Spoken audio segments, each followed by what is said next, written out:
Bismillahirrahmanirrahim. Assalamualaikum warahmatullahi wabarakatuh. Waalaikumsalam warahmatullahi wabarakatuh. Alhamdulillah, wassalatu wassalamu ala rasulillah wa ala alihi wa sahbihi wa mawalah. Abnai at-talabah, insyaallah ya, Terakhir. kita ke depan akan membahas tentang ya akidah,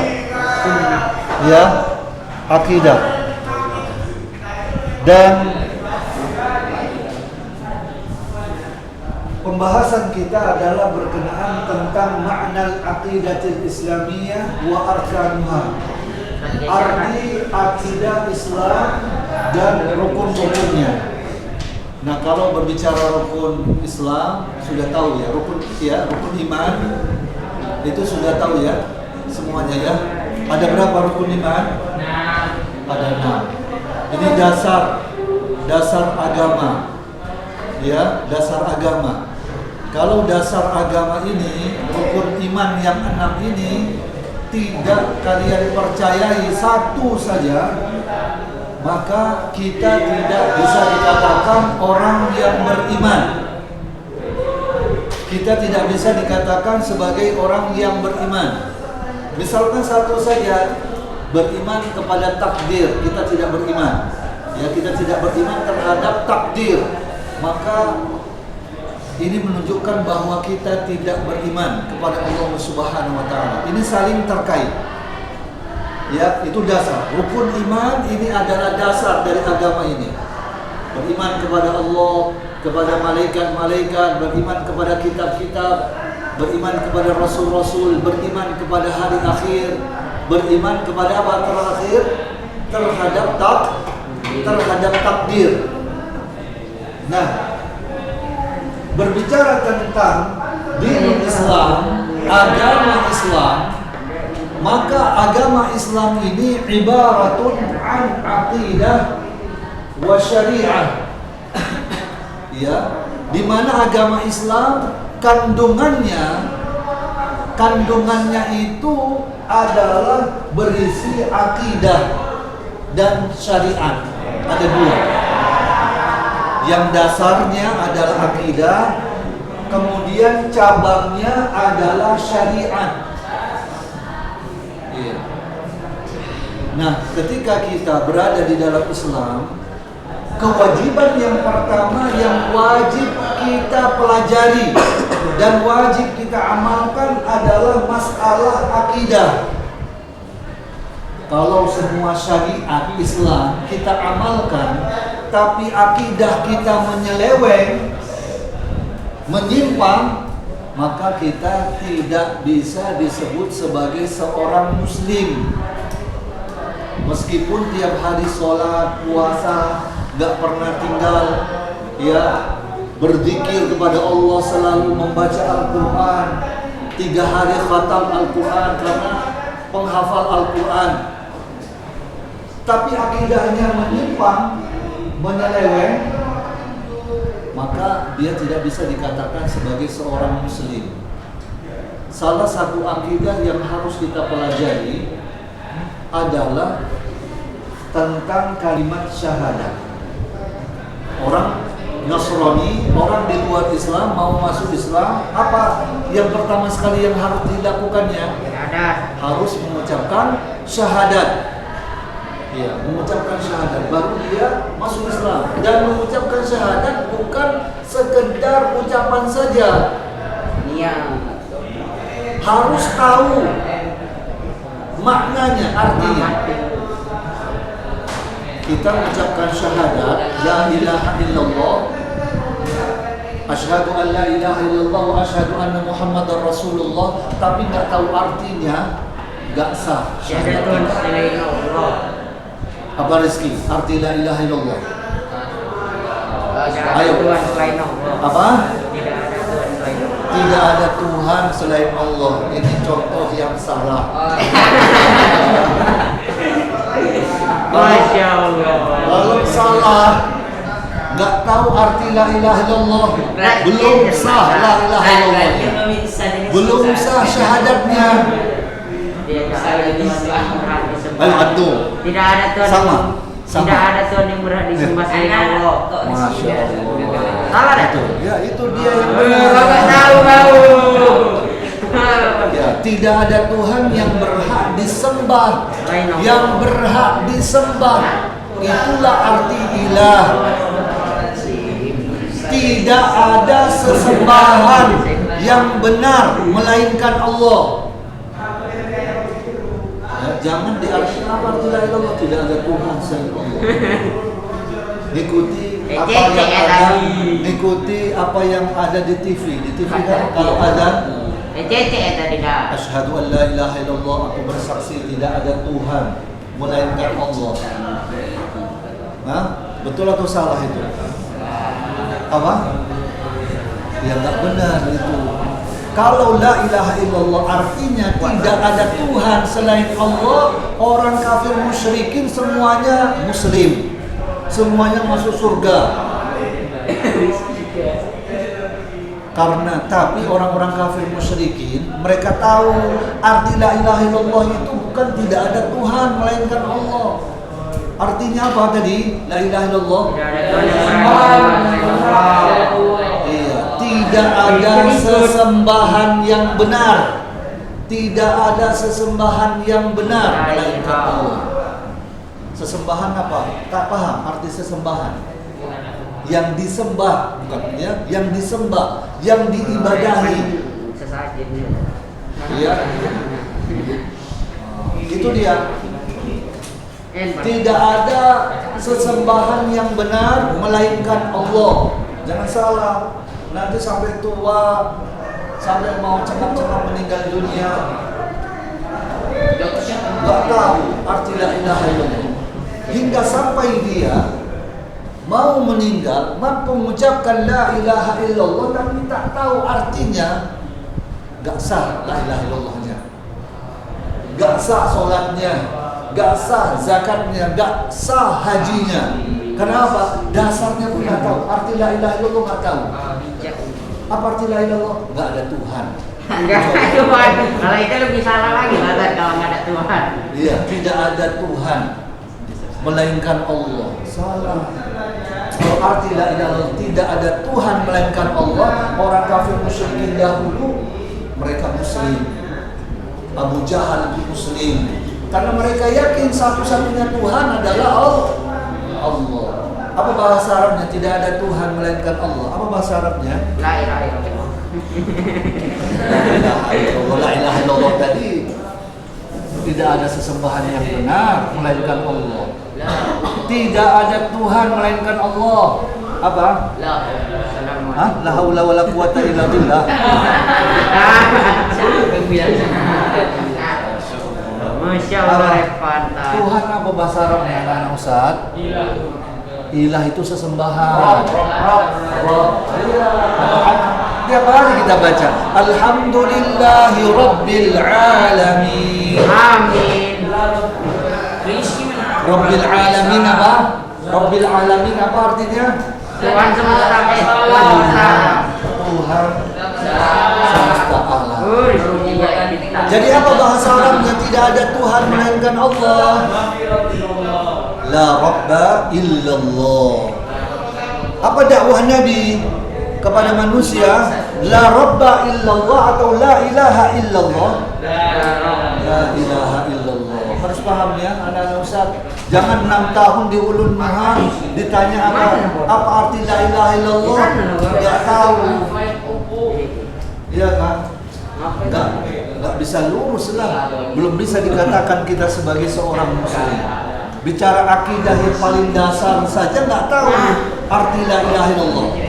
Ya, coba dengarkan dulu Sah. Ya, jadi la ilaha illallah harus tahu artinya. Harus tahu kandungannya. Apa kandungannya? Harus tahu rukun la ilaha illallah. Harus tahu syarat la ilaha illallah. Ucapkan la ilaha illallah tapi tidak mengamalkan syarat la ilaha illallah, nggak sah juga la ilaha illallahnya. Nanti ini dipelajari apa syarat la ilaha illallah. kemudian harus tahu apa yang bisa membatalkan ucapan la ilaha illallah kita. Apa pembatal la ilaha illallah kita? Apa sih? Masya Allah. Disitulah kamu belajar di sini. Melakukan kesyirikan. Oh iya, itu dia mau Beribadah apa? Beribadah kepada selain Allah. Contohnya apa, Rizky? Beribadah kepada selain Allah. Apa? Contohnya beribadah kepada selain Allah. Beribadah kalau berdukun itu kan kalau syirik. Dia apa namanya? Kekufuran yang besar. Yang menyembah berhala, menyembahnya itu bagaimana? Ya,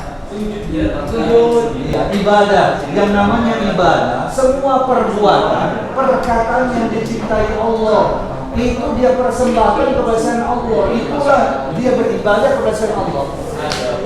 Apa contoh ibadah? Menyembelih binatang. Ibadah dipersembahkan kepada jin. Dipersembahkan kepada jin. Misalkan apa? Biasanya kan tiap tahun di pantai-pantai itu sering diadakan apa? Acara pesta apa? Pesta apa namanya? Yang di pantai itu untuk supaya tolak bala. Itu kan potong kerbau, potong lembu, kemudian kepala kerbau atau kepala sapinya itu digantung atau dibuang ya ke laut. Ini apa? Dipersembahkan kepada jin. Ini syirik besar. Sesajen. Iya, sesajen juga. Menyembelih binatang itu di kuburan. Ini menunjukkan dia beribadah kepada selain Allah. Contoh syirik lagi apa? Meminta pertolongan kepada orang yang meninggal dunia. Ini syirik besar. Ya, misalkan ada di antara kita orang tua kita sudah meninggal dunia, kita datang ke kuburannya minta tolong sama orang tua kita untuk dicarikan jodoh. Syirik besar ini. Minta jodoh sama mama yang sudah meninggal atau kakek atau buyut yang sudah meninggal, syirik besar. Tapi kalau minta tolong sama mama yang masih hidup, minta dicarikan jodoh, syirik atau tidak? Tidak dong. Tapi minta carikan jodoh. Iya, minta tolong sama orang yang meninggal dunia, ini syirik besar. Atau minta tolong kepada orang yang gaib. Gaib itu yang hadir dengan kita, misalkan dia hidup tapi dia tinggal di tempat yang jauh, misalkan di Amerika. Dengan kontak batin, kita mau minta tolong sama teman kita. Misalkan teman kita Budi, wahai Budi, tolonglah aku. Iya kan? Dia di Amerika, minta tolong dia, tolonglah aku. Atau minta tolong sama mama yang di Amerika, ma, tolong aku ma. Padahal nggak hadir bersama dia, minta tolong. Ini syirik atau tidak? Syirik. Kalau pakai telepon, syirik atau tidak? Kalau pakai HP, di telepon mah, tolonglah mah, kirimkan duit mah, udah habis. Iya kan? Duit sudah habis. Nah, ini bukan syirik. Kalau dia ada bersama kita, dia hidup, kita minta tolong kepadanya, maka ini boleh. Yang syirik itu kalau kita minta tolong kepada seseorang yang hidup, ada bersama kita, tapi kita minta tolong sama dia satu pekerjaan yang dia tidak mampu untuk melakukannya. Misalkan kita minta tolong sama dia, Mbak, tolonglah ditahan hujan hari Sabtu. Nanti kami mau mengadakan pesta. Saya mau menikah, Mbak. Jadi tolong ditahan hujan pada hari Sabtu. Nah, ini syirik atau tidak? Syirik. Pawang hujan yang seperti itu. Minta tolong kepada pawang hujan. meyakini bahwa ada orang-orang yang bisa menahan hujan, meyakini ada manusia-manusia yang bisa mengatur alam semesta. Dan ini ada di kalangan orang-orang sufi. Mereka meyakini bahwa alam semesta ini ada yang diberi, ada yang mengatur selain Allah, yaitu orang-orang wali-wali kutub yang punya tingkatan walinya tinggi. Dia bisa mengatur apa? Dia bisa mengatur alam ini. Dingin bisa dirubahnya dingin, bisa dirubahnya panas. Ini sesat. Ini keyakinan kufur. Dan ini ada pada orang-orang sufi. Ya, termasuk juga hal yang bisa membatalkan apa? Keislaman kita. Apa itu? Misalkan mau ibadah, kita menghadirkan wajah guru, seperti yang dilakukan oleh sebagian orang-orang yang ikut suluk. Tahu suluk? Nah, itu ibadah mereka di dalam kelambu selama 10 hari. Dikir terus sampai ribuan kali. Nah, sebelum dikir, mereka harus menghadirkan wajah guru mereka. Jadi kemana-mana bawa foto guru, ya macam foto ustaz dibawanya terus. Sebelum dikir, sebelum sholat dipandangi dulu wajah ustaz. Wih, ganteng kali ya. Kan gitu. Terus diingat-ingat sampai lebur, mengingat gurunya, tuan gurunya. Akhirnya tujuannya untuk mengingat Allah. Ini nggak boleh. Ini bisa menjatuhkan kita kepada kesyirikan. Nggak ada bedanya ini dengan orang-orang kafir musyrikin. Kalau dahulu orang kafir musyrikin itu jelas dengan menggunakan patung, ya, ada bendanya. Meskipun patung tersebut seperti patung-patung yang besar, Lata, Uzza dan Manat, itu bentuk patungnya tidak seperti bentuk patung yang ada pada agama Buddha dan Hindu. Ya, gambar manusia, patung hewan, enggak seperti itu. Kalau Lata itu patungnya bentuknya apa? Dia kuburan. Lata itu kuburan. Lata itu orang soleh. Lata itu orang soleh yang mana dia itu suka berkhidmat kepada jamaah haji dengan memberikan bubur, yaitu tepung yang dia giling dari gandum. Ya, dia giling di satu batu, ya, kemudian dijadikan bubur, kemudian diberikan kepada jamaah haji. Nah, ketika Lata meninggal dunia, kuburannya dikeramatkan oleh orang-orang kafir musyrikin, dan juga batu yang digunakan untuk apa? Untuk menggiling gandum ini. Meninggal dunia maka dia disembah. Nah, inilah patung-patung yang besar yang didewakan oleh orang-orang kafir musyrikin. Lata itu kuburan dan batu. Uzza itu jangan kalian anggap itu apa? Patung seperti hanya patung yang ada di agama Hindu. Uzza itu pohon. Jadi yang disembah oleh orang-orang kafir musyrikin itu pohon, dan pohonnya itu ada jin perempuan. Yang mana pohon ini sering bersuara, mengeluarkan suara. Jadi sering orang-orang kafir musyrikin itu berdialog dengan pohon ini. Itulah yang mereka anggap Tuhan. Nah, ketika Khalid bin Walid diperintahkan oleh Nabi Muhammad SAW untuk menebang, ya, pohon Uzza ini, itu dia duel dulu dengan apa? Dengan jin wanita ini. Nah, setelah dia mampu untuk membunuh jin wanita ini, itu Khalid bin Walid, maka setelah itu barulah dia bisa menebang apa? Pohon Uzza. Begitu juga Lata, Uzza, kemudian Manat itu batu yang ada di dekat Madinah, di mana penduduk Madinah ketika mereka akan melaksanakan haji, mereka menjadikan Manat ini, batu Manat ini dijadikan sebagai tempat mikot. Tahu mikot? Start pelaksanaan haji. Memakai ihram, ya, memakai pakaian ihram, itu startnya itu di mana? Di berhala ini. Manat ini, ya, batu Manat ini. Jadi mereka orang-orang kafir musyrikin menyembah patung-patung ini bukan dengan cara sujud, tidak. Mereka melakukan ibadah kepadanya ini ya dengan cara apa? Mereka i'tikaf. Umumnya itu mereka i'tikaf. Tahu i'tikaf? Semedi. semedi di patung tersebut dan menyembelih binatang di hadapan patung tersebut. Jadi nggak ada mereka itu yang sujud, nggak ada. Tapi mereka ini menyembah kepada patung-patung ini, dan ada patung-patung kecil yang dimiliki oleh orang-orang orang-orang kafir musyrikin, dan di setiap rumah mereka itu ada patung.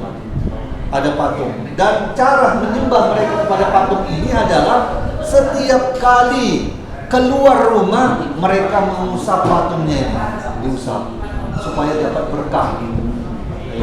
Keluar, dia mau keluar, dia usap patungnya ini supaya dapat berkah. Nah, ketika mau masuk rumah diusap lagi patung ini, supaya dia mendapatkan keberkahan juga di dalam rumah. Jadi mereka menyembah kepada patung-patung itu, metodenya seperti itu, dengan tabarruk, mencari berkah kepada patung-patung yang seperti ini. Intinya mereka menjadikan patung-patung ini sebagai perantara mereka untuk mendekatkan diri kepada Allah. Ya, karena mereka merasa bahwa kami ini adalah orang-orang yang banyak dosanya, kotor kami. Kalau langsung kepada Allah SWT ini kami nggak layak, malu. Jadi kami harus pakai perantara.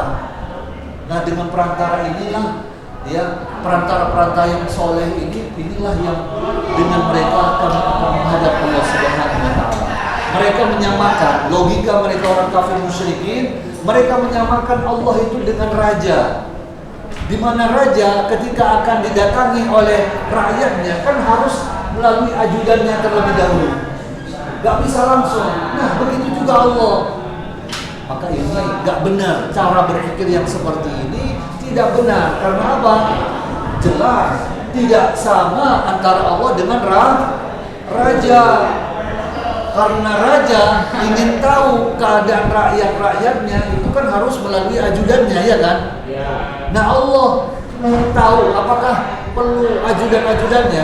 Nggak langsung tahu apa yang diinginkan oleh hamba-hambanya. Allah SWT tahu. Ya, apa ini? Habis. Iya.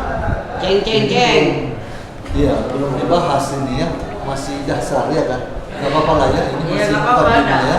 Besok-besok aja. Mukadimah, jadi minggu depan ya kita sudah bisa membawa kitabnya. Jadi kita bisa membahas kitabnya.